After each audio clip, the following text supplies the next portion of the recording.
Assalamualaikum, welcome to the YouTube channel पे याचा नाव छ देसी जायका विद इंशा। आज बनाओ इस मेलन शेक ते बीटरूट जूस युस वारिया ज़्यादा सहल छ तो करो इस रेसिपी स्टार्ट। आत खत छ इस निमुत बीटरूट तो बीश इस निमुत मेलन।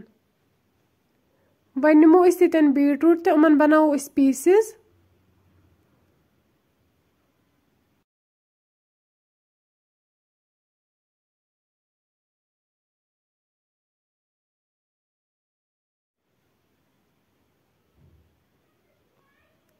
बीटरूटस मकल इस पीसेस बनाई तो वन निमो इस मेलन तो अत बनाओ इस लकट लकट पीसेस। अत गोडनेथी रिमूव करन ब्योल असल पे तो पत बनाओ इस अत लकट लकट पीसेस। मेलन तो बीटरूट छ बिल्कुल तैयार। वन निमो इस मिक्सर अख तो अत मज त्रो इस मेलन बी त्रो इस अ गिलास दूध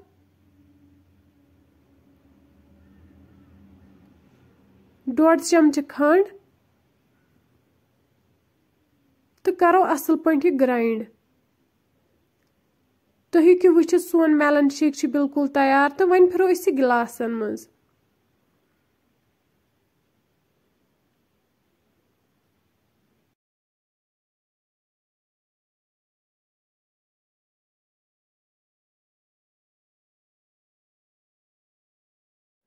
वन नो इस मिक्सर जार अत मज त्रो इस बीटरूट तो बी त्रो इस आब गिलास अख तो खंड चमच अख यम ती छ असल पे ग्राइंड करें।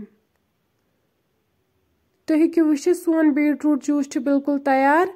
वन निमो इस स्ट्रेनर अख तो यह करहन स्ट्रेन असल पे।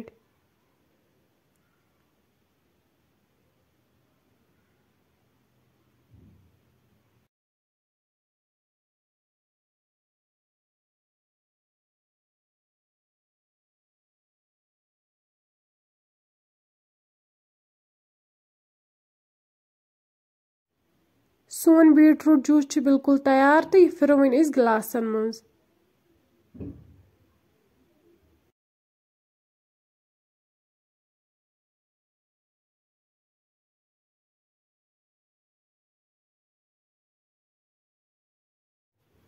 वन त्रो इस पे अत आइस क्यूब्स।